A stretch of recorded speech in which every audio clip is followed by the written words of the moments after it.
नमस्कार बच्चों।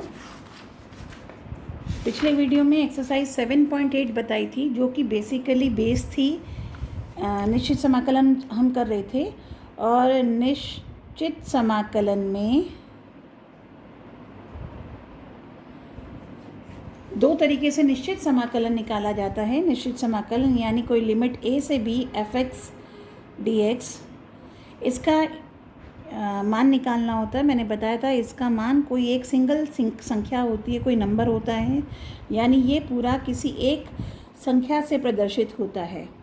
और बेसिकली ये भी बताया था साथ साथ ये कि ये f(x) अगर कोई फलन है तो x बराबर a और x बराबर b के बीच में तथा f(x) फलन का जो कर्व है और x एक्सिस के बीच में जो एरिया आता है, जो क्षेत्रफल आता है, उसका मान जो है वो ये प्रदर्शित करता है। तो ये जो अगर इसका एरिया a है तो ये a ये मान आएगा।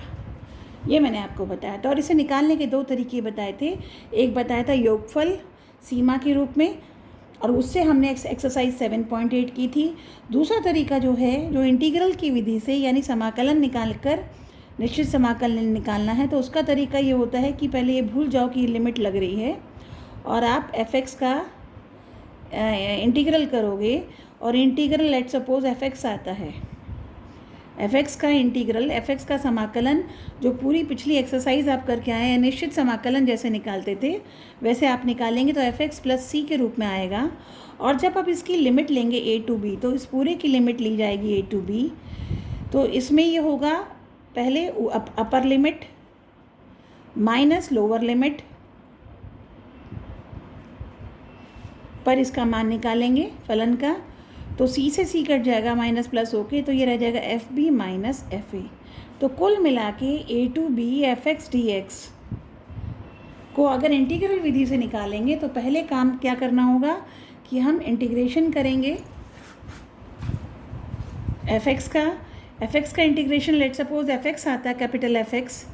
इंटीग्रल डालने के बाद उसमें ऊपरी लिमिट रखेंगे x की जगह, माइनस उसी फलन में x की जगह लोअर लिमिट रखेंगे। तो एक्सरसाइज 7.9 में मैं डायरेक्ट करके दिखाती हूँ क्वेश्चन कैसे कैसे किए जाएंगे। तो प्रश्न नंबर 1 पर अगर हम आएंगे तो ये कहता है -1 से 1 x + 1, लिमिट है -1 से 1 और फलन है x + 1। इसका आपको इंटीग्रल निकालना है। लोअर लिमिट -1 है, अपर लिमिट 1 है। तो इसको निकालने का बिल्कुल सिंपल तरीका है कि आप पहले अंदर फलन का इंटीग्रेशन करेंगे, समाकलन करेंगे, जैसे कि अनिश्चित समाकलन में किया करते थे। तो इसका समाकलन होगा x² / 2 + 1 का होता है x, और इसमें हम -1 नीचे की लिमिट और 1 ऊपर की लिमिट लगाएंगे। तो जब आप इसमें मान रखेंगे तो पहले upper limit minus lower limit, तो ये हो गया 1/2 + 1 माइनस, ये हो गया 1/2 -1, ये हो गया 1/2 + 1 माइनस 1/2 माइनस +1। तो इस तरह से इसका मान रह गया 2। तो इस इंटीग्रल का मान होगा आपका 2। और बेसिकली ये क्या प्रदर्शित कर रहा है, ये फलन f(x) y = x+ अगर हम मान ले तो ये एक आपका क्या बनेगा, एक रेखा बनेगी। ये सिर्फ समझाने के लिए, ये सब आपको नहीं करना, आपका काम तो यहाँ ख़त्म हो गया, ये प्रश्न यहाँ ख़त्म हो गया। लेकिन बेसिकली अगर इसका मतलब क्या होता है ये भी साथ साथ अगर मैं बता दूँ तो y = x + 1 एक समीकरण किसका है, रेखा का समीकरण है। ये कहाँ से होता हुआ जाएगा, ये x मतलब y = 1 से ऐसे होती हुई समीकरण जाएगा, क्योंकि इसका जो स्लोप है वो 45 डिग्री। तो ऐसा समीकरण है। तो यहाँ x बराबर -1 से x बराबर 1, यानी इतने हिस्से का आपसे एरिया पूछा है। तो ये एरिया, इसके जो एप्लीकेशन है वो अगली एक्सरसाइज में, अगले चैप्टर में आएंगे। तो फिलहाल आप ये सीखिए कि कैसे इसको निश्चित समाकलन को हम समाकलन की मदद से निकालते हैं। हम प्रश्न नंबर 2 पर आते हैं। तो ये है 2 से 3 लिमिट है और फलन है 1/x dx। तो 1/x का आप समाकलन जानते हैं, वो होता है log x। और अब इसमें लिमिट लगाएंगे तो ये हो जाएगा log 3 - log 2। यानी जो भी समाकलन करने के बाद फलन आएगा उसमें x की जगह ऊपर लिमिट रखेंगे, उसी फलन में माइनस, उसी फलन में x की जगह लोअर लिमिट रखेंगे और वही आपका उत्तर होगा। अब इसमें हम सूत्र लगा सकते हैं log m minus log n का, तो इसे log 3/2 लिखा जा सकता है। तो उत्तर ये भी सही है, ये भी सही है। आते हैं प्रश्न नंबर 3 पर। प्रश्न नंबर 3 पे ये फलन है 4x³ minus 5x² plus 6x plus 9 in the limit in limit 1 to 2।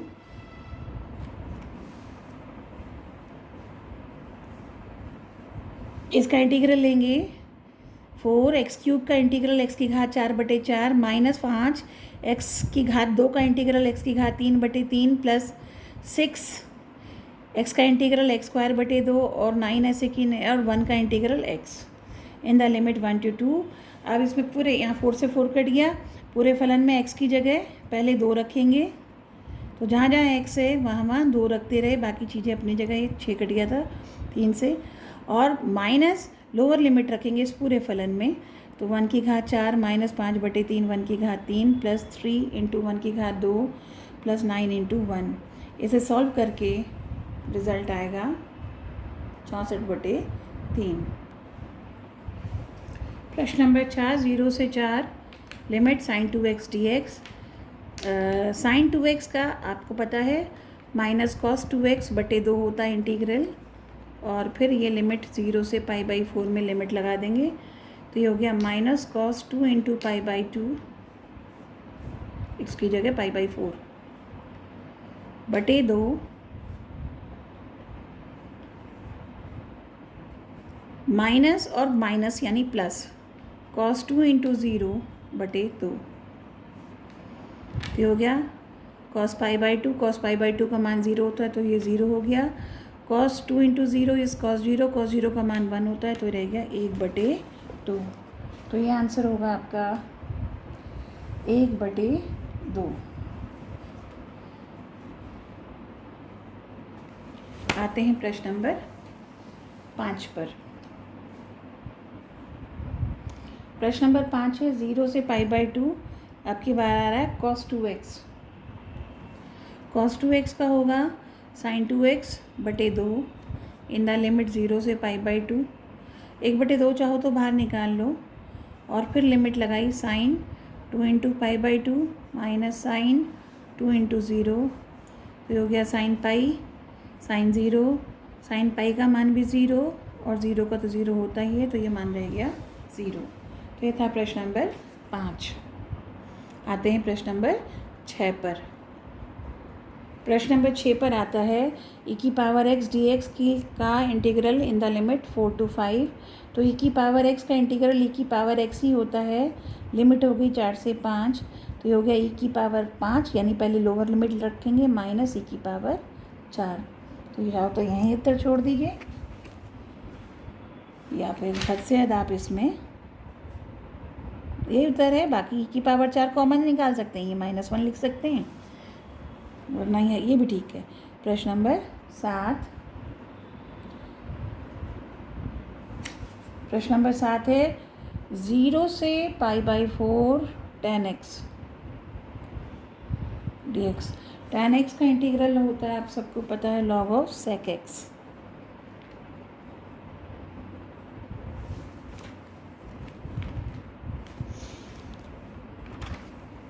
तो log ऑफ sec x कितना हुआ, log ऑफ, लिमिट लगाएंगे इसमें 0 से π/4, तो ये होगा log sec of π/4 minus log sec of 0। sec π/4 का मान होता है आपका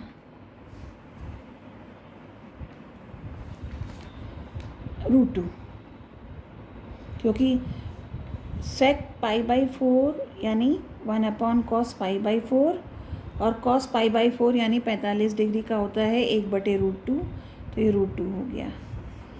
और sec 0 होता है 1/cos 0, cos 0 का मान होता है 1, तो ये बेसिकली sec 0 का मान हो गया 1। और log 1 0 के बराबर होता है, तो ये हो गया log ऑफ 2 की घात 1/2। log m की घात n का सूत्र लगाएंगे तो n बाहर आ गया, log 1/2 log 2। यहाँ कौन सा सूत्र लगा है? log n की घात n किसके बराबर होता है? n log m। ये वाला सूत्र यहाँ पर लगाया है। तो इस तरह से ये था प्रश्न नंबर 7। और अब हम आते हैं प्रश्न नंबर 8 पर। प्रश्न नंबर 8 है, लिमिट है π/6 से π/4। किसका है? cosec x का।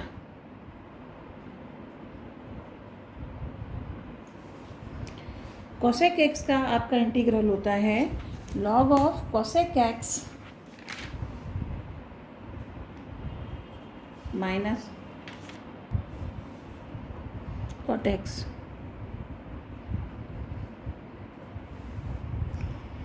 cosec x का डायरेक्ट इंटीग्रल है, लिमिट लगेगी π/6 से π/4। तो ये हो जाएगा log of cosec of π/4 minus cot of π/4 minus log of cosec π/6 minus cot of π/6।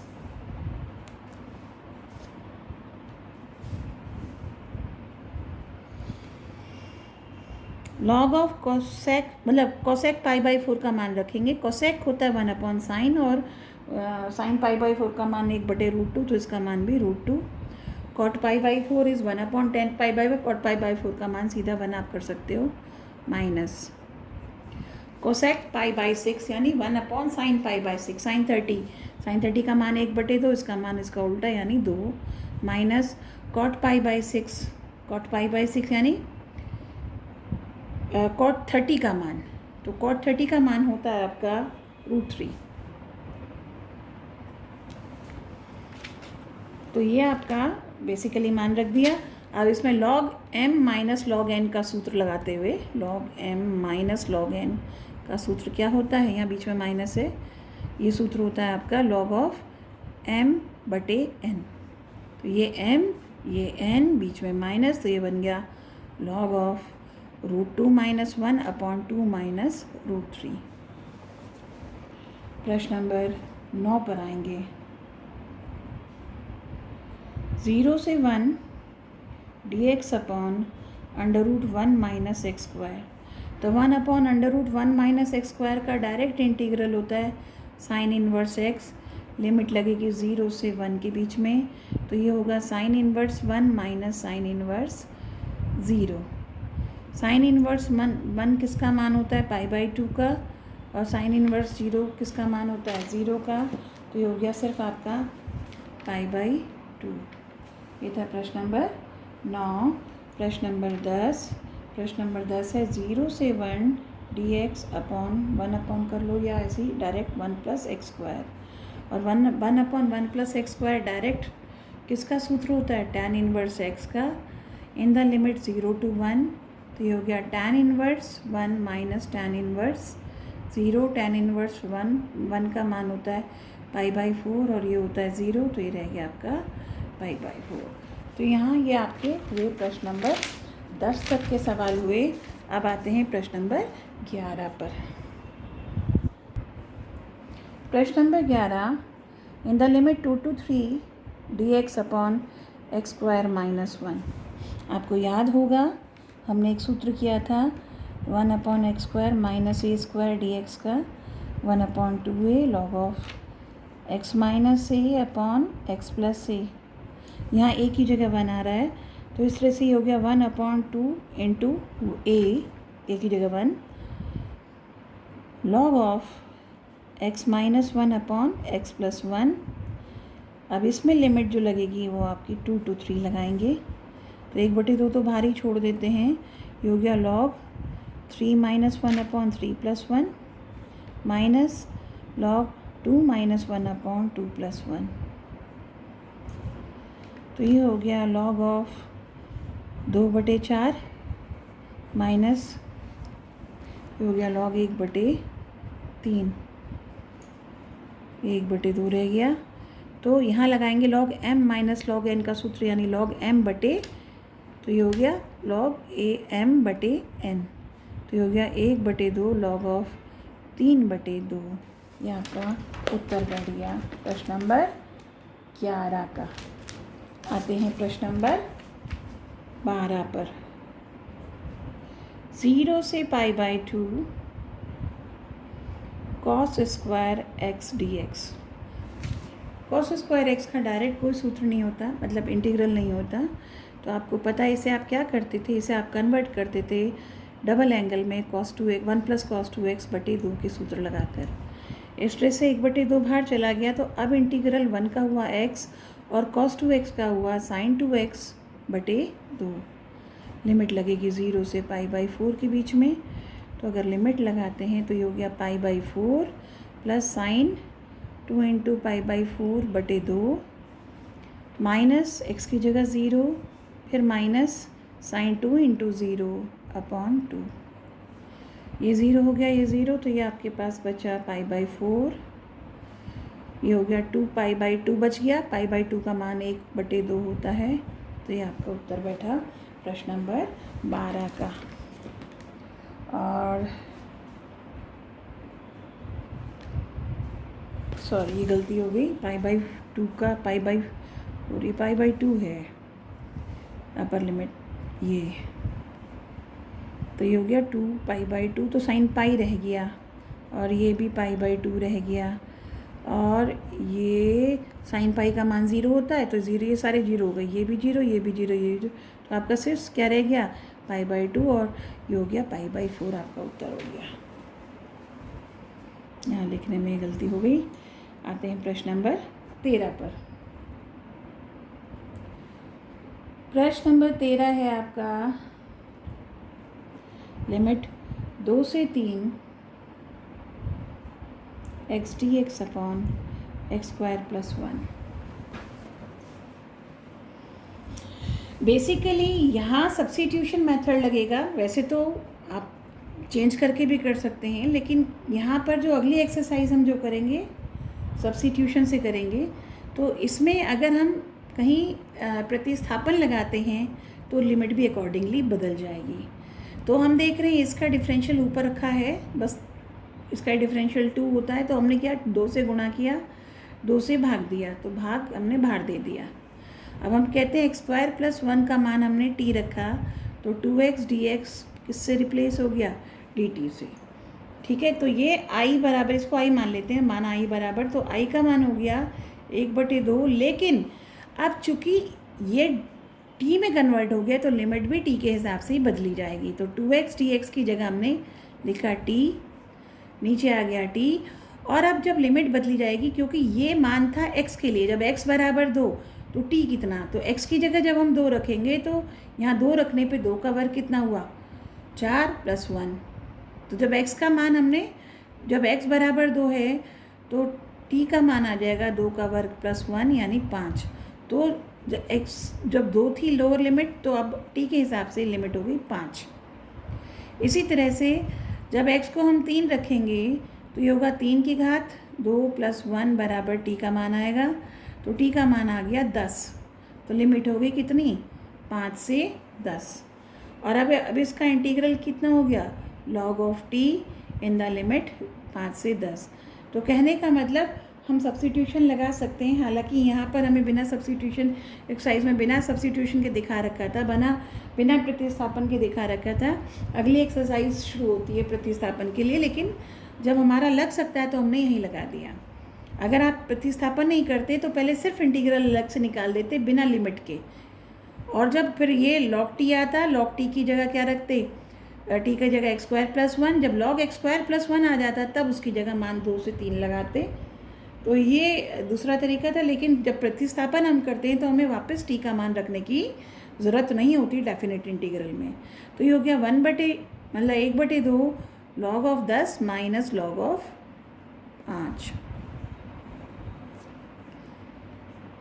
तो ये हो गया 1/2 log m minus log n का सूत्र लगाया m/n, तो 1/2 log 2 आपका फायदे में उत्तर आया। ये था आपका प्रश्न नंबर 13। आते हैं प्रश्न नंबर 14 पर। प्रश्न नंबर 14 है, ऊपर 2x + 3 नीचे 5x² + 1। मैं पहले ही बता चुकी हूँ, जब कोई परिमेय फलन के रूप में कोई आपका फलन होता है, परिमेय फलन है जैसे कि ये, यानी ऊपर भी बहुपद नीचे भी बहुपद, तो सबसे पहला काम होता है आपको ये चेक करना कि ऊपर वाले की डिग्री नीचे वाले से कम होनी चाहिए। ऊपर की डिग्री 1 नीचे की 2, तो ये एक उचित परिमेय फलन है, यानी प्रॉपर फ्रैक्शन है। अब इसको किस तरह से करते थे, बताया था कि इसका जो नीचे वाले का इंटीग्रल है कितना आएगा 10x, तो ऊपर हमें 10x इस x को इंटीग्रल में कंज्यूम करना है। बाकी बचा पोर्शन जो कांस्टेंट पोर्शन है उसमें हमारे पास डायरेक्ट फॉर्मूला लगेगा। तो कैसे करेंगे आप इसे, हम इसमें क्या करते हैं 5 से, क्योंकि 5 दूनी 10x इंटीग्रल होता तो 5 से गुणा किया, ऊपर 5 से भाग दिया, तो ये हमारा हो गया 0 to 5 10x + 15/5x² + 1। अब हमने इसको अलग अलग कर लिया, 0 से 5 10x/5x² + 1 अलग कर लिया, प्लस 1/5 0 से 5 15dx/5x² + 1 आपने अलग कर लिया। अब यहाँ पर इसको t अगर मानते हैं, पहले वाले के लिए को t अगर मानते हैं तो हो गया 10x dx = dt। तो ये वाला हो जाएगा 1/5 10x dx की जगह आपका आ गया dt और नीचे आ गया t। अब लिमिट बदलेगी, जब x का मान 0 होगा तो t का मान कितना होगा 5 × 0 + 1, t का मान होगा 1। और जब x का मान होगा 5 तो x की जगह 5 रखा, 5 का वर्ग 25, 25 पंजे 125 यानी 126। ये लिमिट हुई सिर्फ इसके लिए। अब यहाँ कैसे करेंगे, यहाँ आप सूत्र लगाएंगे 1/x² + 1 इसका स्क्वायर का, तो ये 5 भी बाहर ले लेते हैं और 15 भी बाहर, 15 और ये 5 यहाँ था और ये 5 भी अगर हम बाहर निकाल लेते हैं, तो 0 to 1 dx/x² + 1/5 बन जाएगा ये। और ये तो आपका log of t हो गया इन द लिमिट 1 to 126। और ये 5 दिया 15, 3/5 ये बचा। और अब ये हम किस रूप में ला रहे हैं, x² + 1/√5 का वर्ग। और अब यहाँ हमारा सूत्र लगेगा, आपको याद होगा 1/x² + a² का सूत्र होता था 1/a tan इनवर्स x/a। तो इनको कंपेयर करेंगे, एक ही जगह आएगा 1/√5। तो यहाँ पर अगर हम लिमिट लगाते हैं तो ये हो गया log of 126 - log of 1। और फिर आगे आते हैं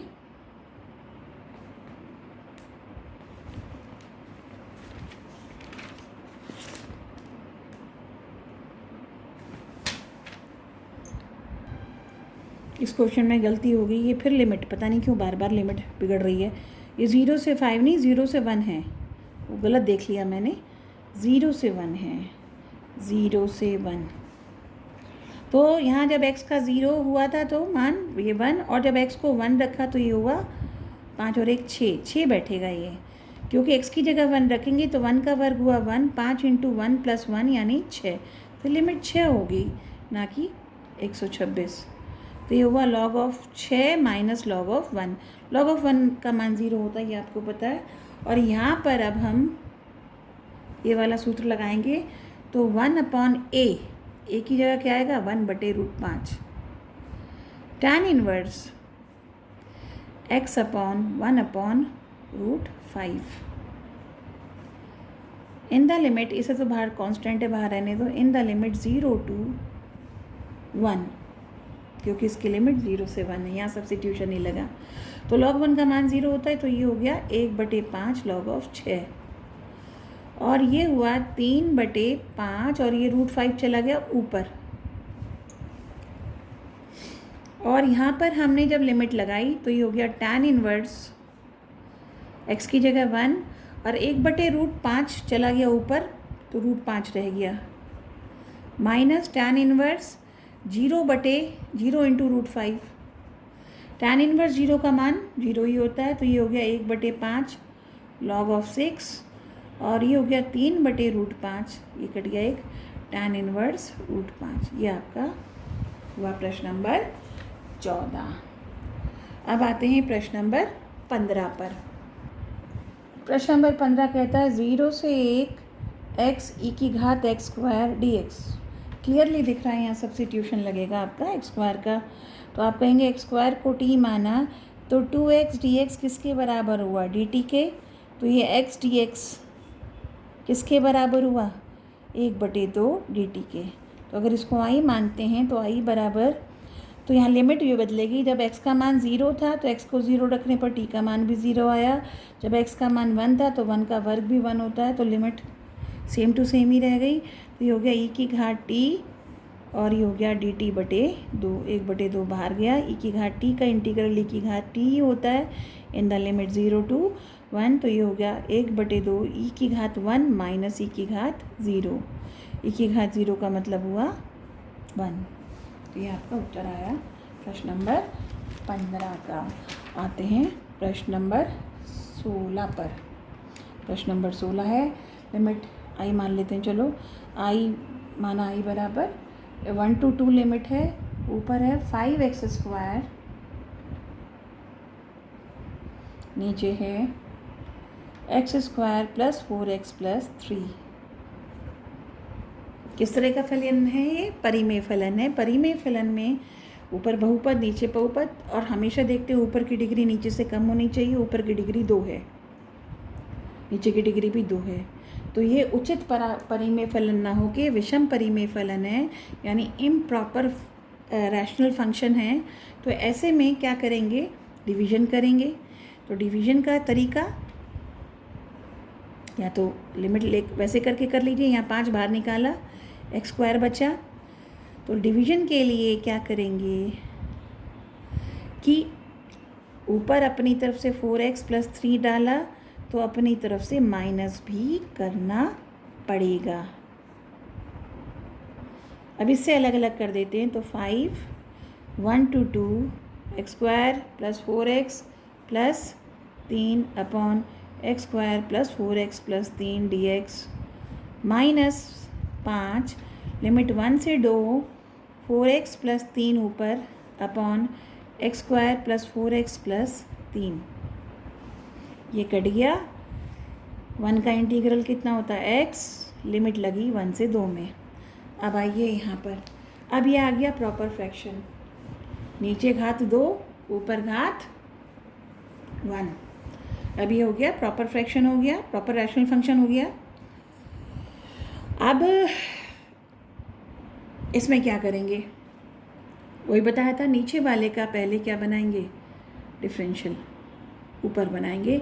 ये वाला x जो है कहाँ कंज्यूम होना चाहिए, नीचे के डिफरेंशियल में। तो x² + 4x का डिफरेंशियल होता है 2x + 4, तो मुझे यहाँ पर 2x + 4 बनाना चाहिए। तो हमने क्या करेंगे, 2 बाहर निकाल लेते हैं ताकि 2 तो बने, तो ये बना 2x + 3/2। हमें चाहिए +4, तो अपनी तरफ से +4 डाला तो -4 भी डालेंगे, करते हैं। तो ये हो गया 5 2 - 1, एक बार x की जगह 2 रखा, एक बार 1 रखा, माइनस ये हो गया 10 लिमिट 0 से 2।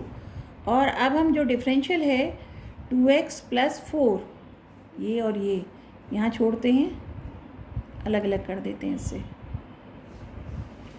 और ये अब अलग अलग हो गया, -5 दूनी 10 और 3/2 -4 यहाँ बचेगा आपका ऊपर की तरफ। तो 3/2 -4, 4 दूनी 8, 3 - 8 यानी -5/2। मैं डायरेक्ट कर रही हूँ इसको, आप चाहो तो एक और स्टेप बाद कर लेना, अपॉन x² + 4x + 3।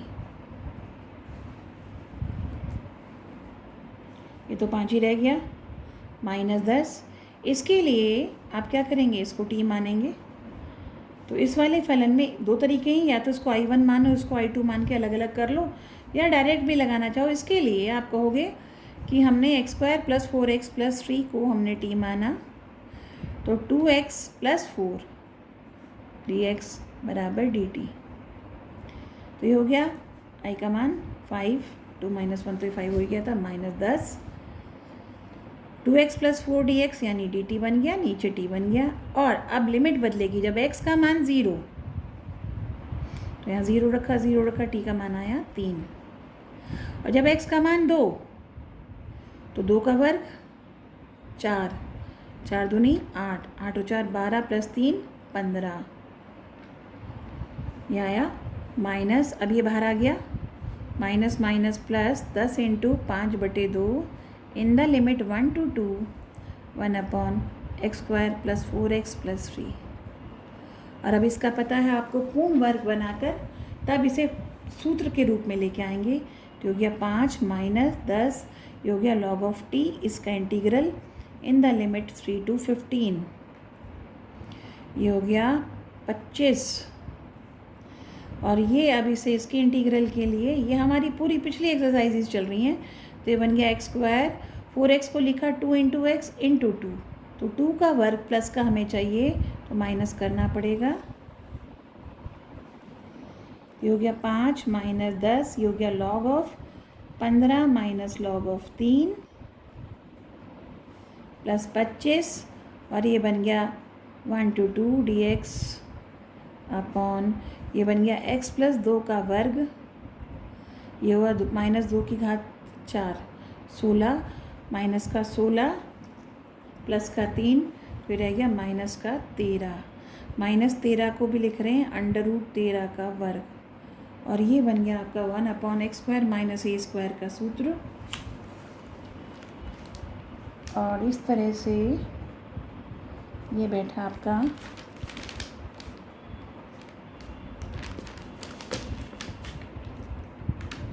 पाँच - 10 log m - log n का सूत्र log m/n,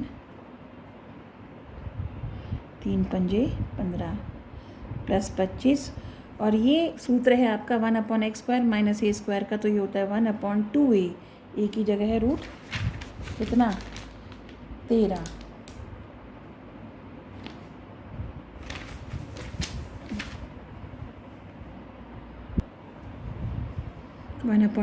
log of x - a upon, 1 minute, ये 2 की घात 2 था, सॉरी 2 की घात 4 पता नहीं कैसे हुआ, तो 2 की घात 2 हुआ 4, -4 + 3 -1 बचा, ये सॉरी -1, तो ये हुआ 1/2, 1 आया, ये 1/a, x - a upon x + a, और लिमिट लगेगी आपकी 1 से लेकर 2 तक, तो ये हो गया 5 - 10 log of 5 प्लस ये हो गया 25/2 log, अब लिमिट लगेगी 2 + 2 4 - 1 यानी log of 3/5 माइनस 1 रखने पर log 2/4,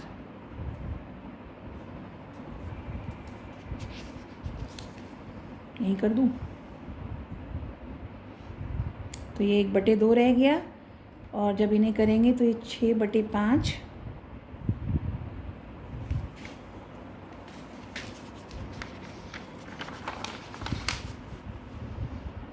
5 - 10 log 5 plus 25/2 log of m/log of n, तो 5 - 10 log 5 plus 25/2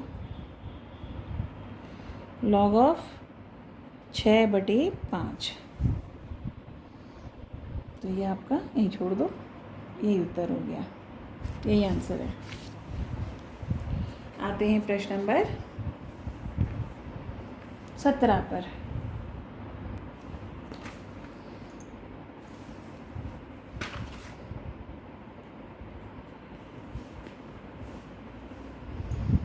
0 to pi by 4 2x square x plus x cube plus 2 dx direct integral. इसका होता है कितना, tan x, एक्स क्यूब का x की घात 4/4 2x इन द लिमिट 0 से pi by 4। तो 2 tan pi by 4 plus pi by 4 की घात 4/4 2 into pi by 4 minus 2 tan 0 minus 0 की घात 4/4 माइनस 2 इंटू 0 10 पाई बाई 4 का मान 1 होता है। ये हो गया पाई की घात 4/4 की घात 5 प्लस पाई बाई 2 और बाकी सबका मान 0 है। तो इस तरह से प्रश्न नंबर 17 का मान हुआ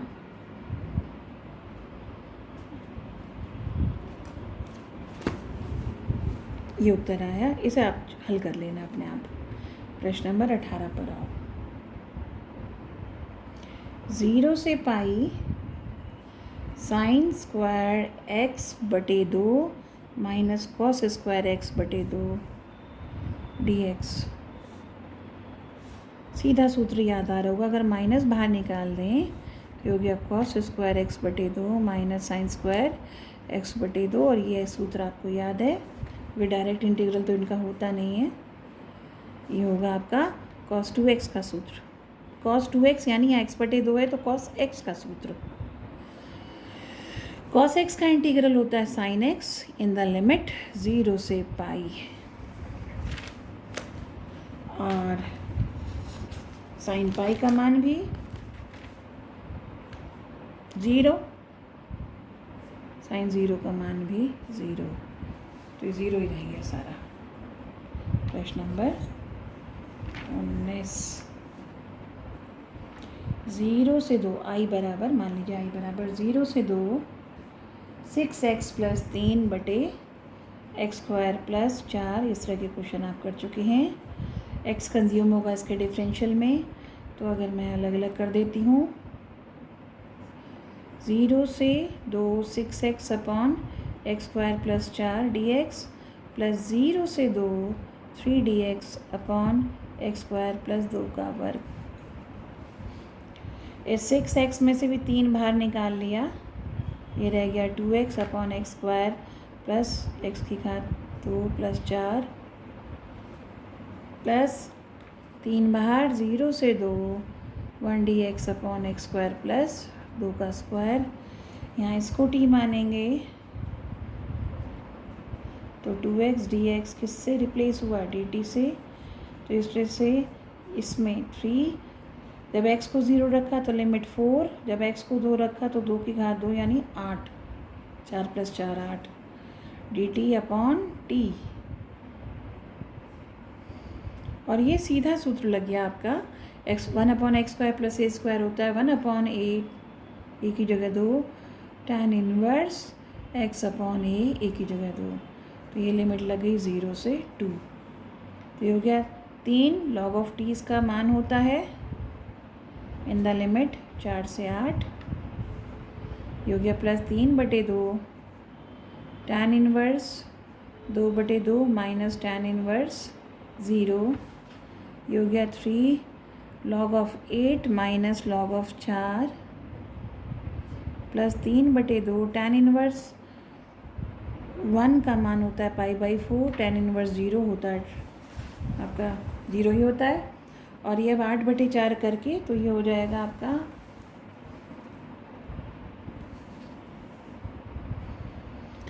log m minus log n यानी log 8/4। तो log 8/4 हो गया log 2। तो ये हो गया 3 log 2 प्लस 3 पाई बाई 8। ये आपका उत्तर हुआ। ये था आपका प्रश्न नंबर 19। और अब आते हैं प्रश्न नंबर 20 पर। प्रश्न है 20, x इंटू ई की power x plus sine pi x upon 4। ये दो अलग अलग फलनों के योग हैं तो दोनों को अलग अलग कर देंगे।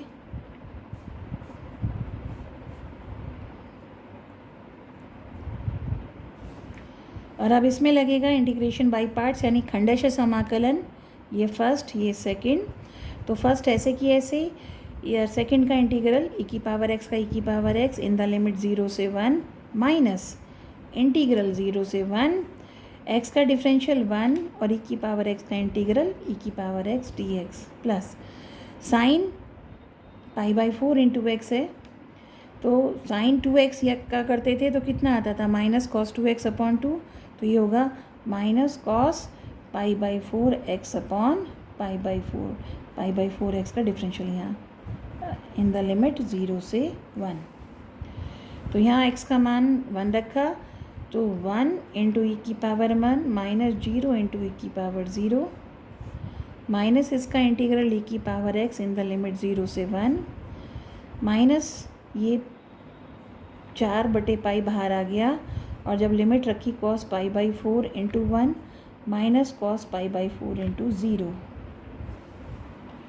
तो ये सिर्फ ई रह गया, ये e की पावर 1 माइनस e की पावर 0 माइनस 4/पाई, ये हो गया कॉस π/4 का मान होता है 1/√2, कॉस 0 का मान होता है 1। तो ये दोनों कट गए, e की पावर 0 का मान हो गया 1, तो 1 माइनस 4/π√2 प्लस 1, तो 2 माइनस 4/π√2। ये था आपका प्रश्न नंबर 20।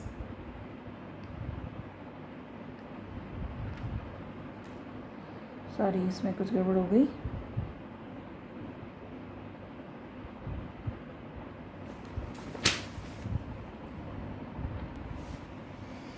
ये गुणा होके ये होगा प्लस का 4/पाई, गलती हो गई, वनीरा गुणा हुआ है, तो ये होता रह गया आपका।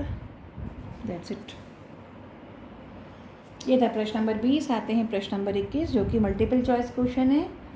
तो सही चूज़ करना है। 1 से √3 dx upon 1 plus x square, सीधा सा इसका tan इनवर्स x होता है इन द लिमिट 1 से √3, तो ये हो गया tan inverse √3 minus tan inverse 1, tan inverse √3 यानी इसका मान कितना होता है, tan इनवर्स √3 को थीटा मानेंगे आप, तो tan थीटा बराबर √3, तो थीटा क्या होगा आपका, किसका मान होगा, π/3 का, यानी π/3 माइनस tan इनवर्स 1 का मान π/4। एलसीएम लिया 12, 4π माइनस 3π बन गया π/12। तो जो डी वाला पार्ट है वो आपका सही है। फिर प्रश्न नंबर 22 पर आते हैं। इसी तरह का प्रश्न है। 0 से 2/3 dx upon 4 plus 9x square, दिख रहा है कौन सा रूप है, तो इसे x² प्लस a² वाले रूप में लाना है। फॉर दैट हमने क्या किया, 9 बाहर निकाल लिया, तो 0 से 2/3 dx अपॉन ये हो गया x² प्लस 4/9, इसको फर्दर लिख लिया 0 से 2/3 x² प्लस 2/3 का वर्ग, और ये बन गया 1/x² प्लस a² का सूत्र होता है आपका 1/a, एक ही जगह 2/3 tan inverse x/a in the limit 0 से 2/3। ये 2/3 है, अंडर रूट नहीं है। 3 से 3 कटा, 3 से 9 कटा, 3 तिया 9, तो 1/6 हो गया। और अंदर जब लिमिट लगाई x tan inverse 2/3 minus tan inverse 0/2/3, तो ये तो 1 हो गया, 1/6 ये हो गया π/4। tan इनवर्स 0 का मान कितना होता है, 0 ही होता है, तो ये हो गया π/24, यानी सी वाला पार्ट आपका सही हुआ। तो ये था आपका एक्सरसाइज 7.9 निश्चित समाकलन। इसको आप पूरा करेंगे। अगला एक्सरसाइज अगले वीडियो में। Thank you.